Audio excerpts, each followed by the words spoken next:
আমার ছাত্রী অবনীকে পড়াতে গিয়ে দেখলাম তার আম্মু একটা ছেলের সাথে অন্তরঙ্গ হয়ে বসে আছে।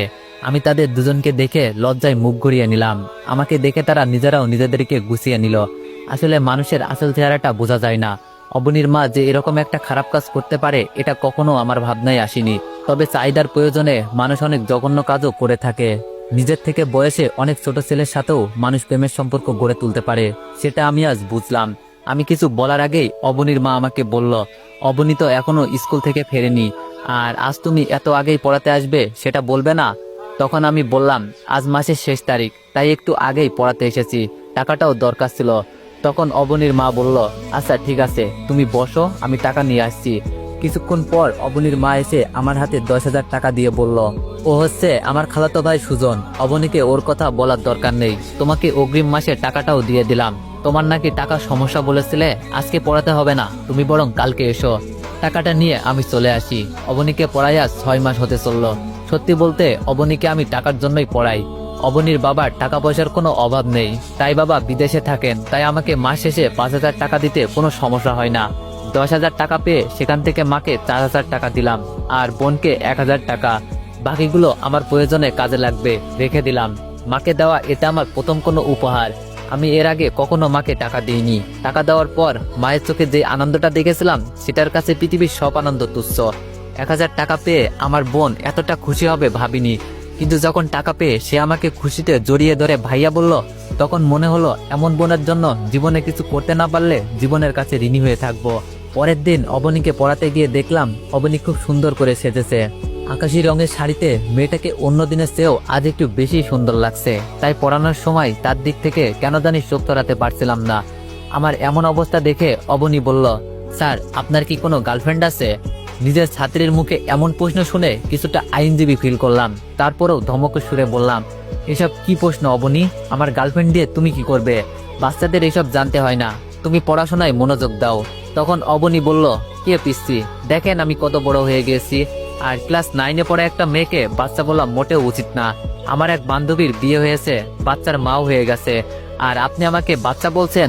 অবনীর কথাই ঠিক, অবনীকে আজ মোটেও বাচ্চা বাচ্চা লাগছে না, বড়ই মনে হচ্ছে। শাড়ি পরলে ছোট মেয়েদেরকেও অনেক বড় মনে হয়, অবনীকেও আজ বড়দের মতোই মনে হচ্ছে। আমি অবনীর কথা এড়িয়ে যাওয়ার চেষ্টা করলেও পারলাম না। অবনী আবার জিজ্ঞেস করলো, স্যার আপনি কিন্তু বললেন না আপনার কোনো গার্লফ্রেন্ড আছে নাকি? তখন বাধ্য হয়ে বললাম, ছিল এক সময়, তবে এখন নেই। এবার খুশি তুমি? তোমার প্রশ্নের উত্তর খুঁজে পেয়েছো। তখন অবনীর চোখে মুখে অনেক আনন্দ দেখতে পেলাম। আমার গার্লফ্রেন্ড নেই শুনে অবনী এতটা খুশি হলো কেন বুঝতে পারলাম না। প্রায় 6 মাস পর হঠাৎ করেই জানতে পারলাম অবনীর মা প্রেগনেন্ট। এমন অবস্থায় সব জায়গায় জানাজানি হয়ে গেল।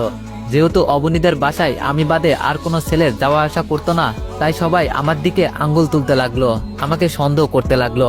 অবনীর মা যখন আমাকেই দই দিল তখন আমার মরে যেতে ইচ্ছে করছিল।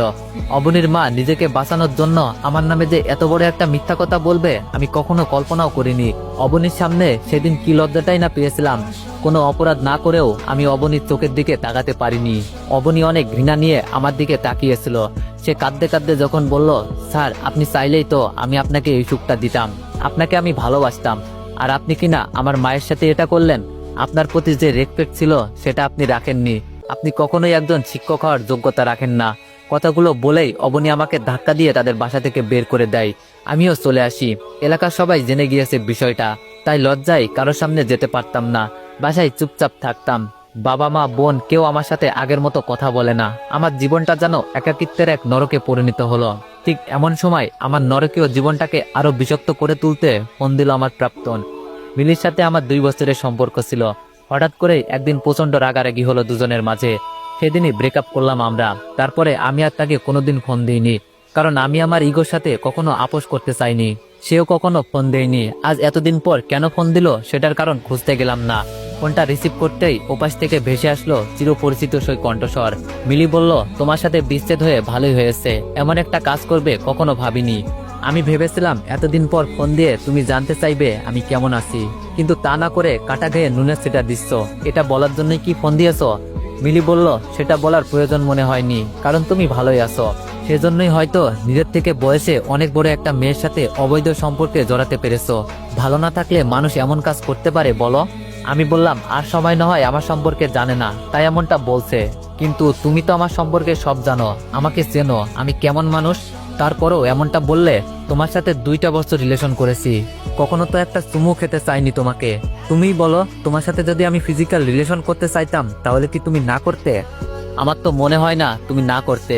সেখানে তোমার মতো মেয়ের সাথে এমনটা করিনি, সেখানে আমার থেকে বয়সে বড় একটা মহিলার সাথে এটা আমি করব কি করে ভাবলে তুমি? ঠিক এমন সময় বাবা মার রুমে এসে পড়ায় আমি ফোনটা কেটে দিলাম। দীর্ঘ 6 মাস পর আমার রুমে কেউ আসলো, আমার সাথে কেউ কথা বলল। আমার তো ভালো লাগার কথা, খুশি হওয়ার কথা, কিন্তু আমি খুশি হতে পারলাম না। বরং বাবার কথাগুলো শুনে চোখের পানিটাকে অনেক চেষ্টা করেও ধরে রাখতে পারলাম না। বাবা যখন বললেন কয়েকদিন পর তোর বোনকে দেখতে আসবে, আমি চাই না তোর কারণে আমার মেয়েটার বিয়ে ভেঙে যাক। তুই 1 বছরের জন্য এই বাড়ি থেকে চলে যা, সবাই জানবে তোকে আমরা ত্যায্য পুত্র করেছি, তোর সাথে আমাদের কোনো সম্পর্ক নেই। 1 বছরে যদি কিছু করতে না পারিস, নিজেকে বেঁচে থাকার মতো অবস্থা তৈরি করতে না পারিস, তাহলে চলে আসিস, তখন তোর বোনের বিয়ে হয়ে যাবে, তাই আর কোনো সমস্যা হবে না। তবে আমি চাইবো না তুই আর কখনো এই বাড়িতে ফিরে আস, তোর কারণে আমি আমার মান সম্মান সব হারিয়েছি। কাজটা করার আগে তোর ভাবা উচিত ছিল তোর সাথে তোর পরিবারের মান সম্মানটাও মিশে আছে। যাই হোক, তোর মাকে আমি এখনো কথাটা বলিনি, তুই চলে যাওয়ার পরই বলবো। আজ রাতেই চলে যাবি, তোর মা কিংবা বোনের সাথে দেখা করার দরকার নেই। টাকা লাগবে বল, দিয়ে দিব। আমি কিছু বলতে পারলাম না। আমি জীবনে কোনোদিনই চিন্তাও করিনি আমার বাবা আমার প্রতি এতটা কঠোর হবেন। কাঁদতে কাঁদতে শুধু বললাম না, কোনো টাকা লাগবে না।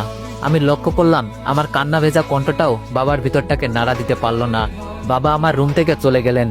ফোনের দিকে তাকাতেই দেখলাম 21 বার ফোন দিয়েছে মিলি, এখনো দিয়েই যাচ্ছে। তার ফোনটা ধরতে ইচ্ছা করছিল না, কারণ সবকিছু গোছগাছ করতে হবে। আজকেই বাবা আমাকে চলে যেতে বলেছেন। জানি না কোথায় যাব, যাওয়ার মতো তেমন কোনো জায়গাও নেই, তবে যেতে তো হবেই। পৃথিবী অনেক বড়, কোথাও না কোথাও তো জায়গা হবেই। তো এভরিওয়ান, অনেকদিন পর টিকটকে গল্প আপলোড করলাম, তো আশা করি সবাই একটু বেশি বেশি কপি লিঙ্ক করে দিবেন।